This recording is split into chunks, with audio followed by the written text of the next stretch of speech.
Well, good morning, ladies and gentlemen. This is Ray Dolan Live, coming to you from Mullingar, in the Market Square. And I'm here with Alex, and we have Uncle Joe in the background as well. And we have your beautiful dog. What a beautiful dog it is. That's Murphy. Murphy, and it is a purebred. He's a show cocker, yeah. He's a show cocker. We're going to just show the show cocker. Look at him. He's gorgeous. And so you're home for a little while, and you've brought your son's car, who actually has passed. But there's a great story to this car and your son, God bless him. There is. So Declan, this is actually Declan's dog, Murphy. So Dec had a condition called Duchenne muscular dystrophy, which is a muscle wasting condition. He was told he probably wouldn't live to his 18th birthday. He was told he wouldn't be able to drive. But thankfully, down to like advances in medicine stuff, he was leading a really fulfilled life. He was a wheelchair user, but he learnt to drive just using his hands, and he drove the van as well. That was his pride and joy, because he took it to car shows. He showed other wheelchair users that you can have a place in the car community, and you can't, it's not just having a place, you can be well known, you can be loved, you can inspire others. Correct. So yeah, this van, he just loved that van, but then unfortunately he got sick, and a few different things that shouldn't have happened. He ended up having to not take his heart meds anymore, because the heart is a muscle, so it's affected with muscular dystrophy. And he took his last breath in the van while we were just on a driving back from KFC on the 26th of August 2023. God bless him. Now, you're a great woman, because you brought the car to Ireland, and you're doing a little bit of a tour with the car, reliving his memories. And so tell us a little bit about the car, like the technology for starters. I think he used his PlayStation or something to put into it, like his driving. So what it was hand controls. It wasn't a PlayStation remote. It was two like joysticks. Right. I can give you links to videos where people can actually see Declan driving, because it was just incredible. But my mum is from here in Mullingar, and Dec always was interested in his Irish heritage. We came to Dublin a few years before he passed away to Phoenix Park to watch Ed Sheeran, and Dec loved a road trip, especially a coastal road trip. So I've brought his van over here to do a bit of a test run, because I want to do the full coastline at some point. But also we were up, I say we because Dec is still with me. Correct. We were up at Portrush at a big car event on Sunday. Yeah. So thousands more people know about Declan, they know about his van, they know about his legacy, because it's Dec's rolling legacy. And at what age was he when he passed? 24 years of age. 24 years of age. And have you other children, or? It was just myself and Declan. Oh my God. So it's been extremely hard for you, but as I said, you're reliving his memory here in Mullingar. And I just changed around my arm because that one's getting tired. But tell us your connection to Mullingar. The Callahans is the main name in Mullingar. See, you're going to see your auntie today, is that right? I am. I'm off to see, she's my mum's auntie Phyllis. Right. So she's there in her 90s. So yeah, I'm going to be off to see Auntie Phyllis this afternoon. Going to get myself some lunch from somewhere. I don't know, it's all changed a lot since I was last here. When were you here last? Do you remember? Was it 10 years ago, 20 years ago? Well, I think I drove through about 7 years ago. Okay. When we went and met some family in a restaurant somewhere. But I was a teenager the last time I was properly here. And I'm 44 now. You're still a teenager.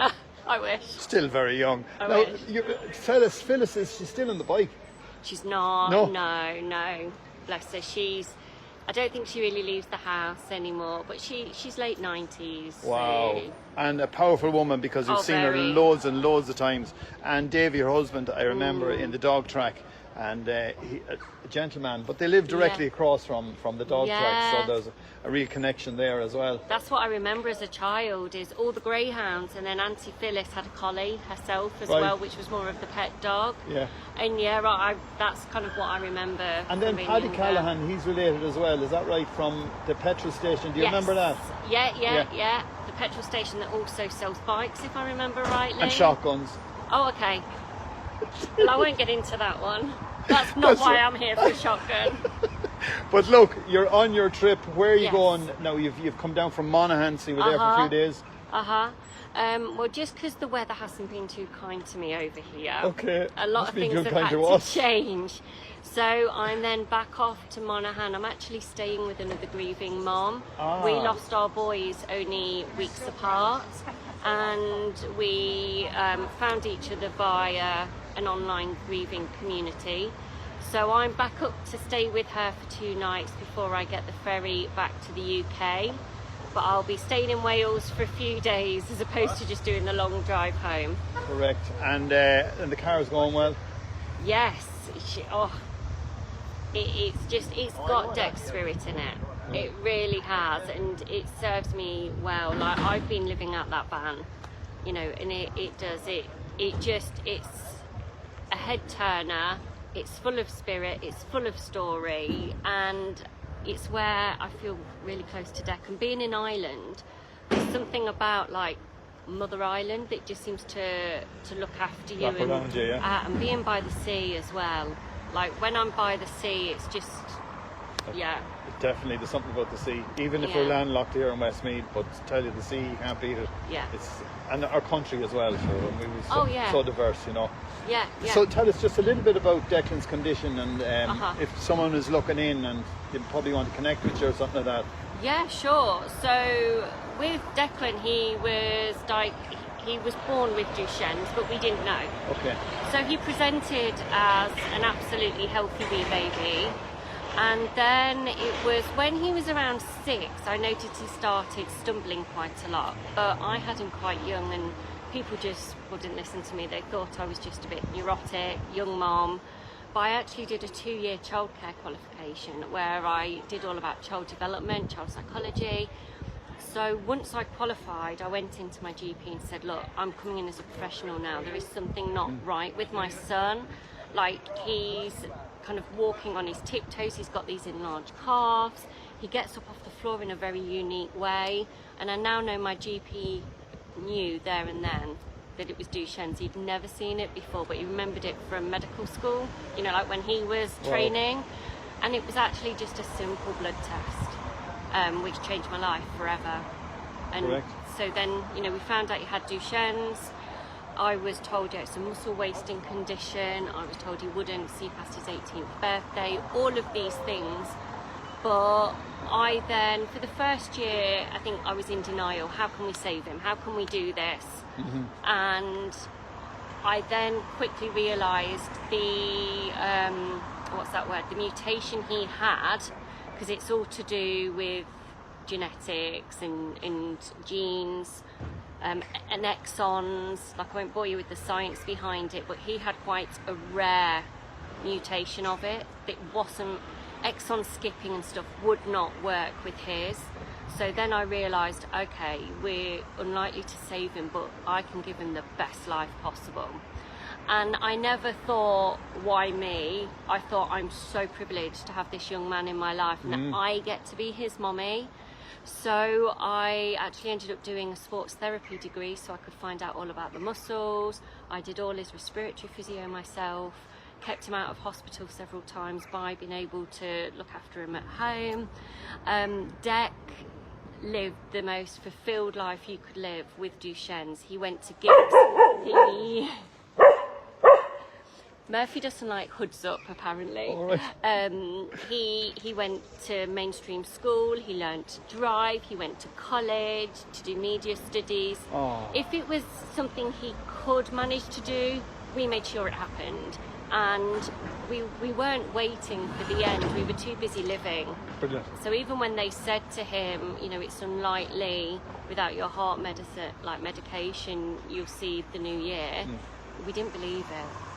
we really didn't believe it, because Dec was a fighter. He kept proving people wrong. So yeah, we didn't believe it was going to happen really until it did. Lovely. Well, look, thank you so much for inviting us to say hello. Yeah. Big shout out to your mother. Thank you. Hey Mum, back there in England. And we interviewed your mum way back, and you spoke about your son then. So big shout out to your mommy. And look, folks, if this is any good to you, share it with someone probably that needs it.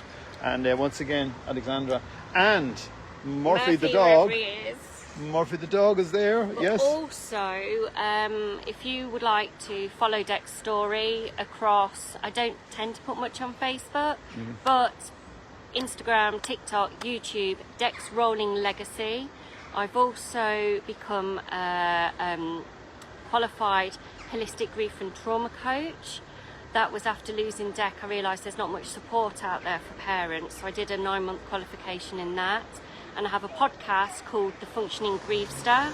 So if you are grieving not just the loss of a child, if you are grieving anyone and you feel alone, please check out The Functioning Grief Star. And like I said, Declan's rolling legacy throughout all the platforms, where you can see what's happening in his legacy, because he is still in everything I do. Declan is still there. Well, look, thank you very much. Now we're going to finish this off, and will you just stand up there so I can see the dog as well, along with Joe. And there you are, some great information for you folks. And Alexandra gave us the opportunity to have a chat. So we're just going to finish off with ourselves and the wee dog. Hello, Murphy. Bye-bye. And yourselves. Bye for now.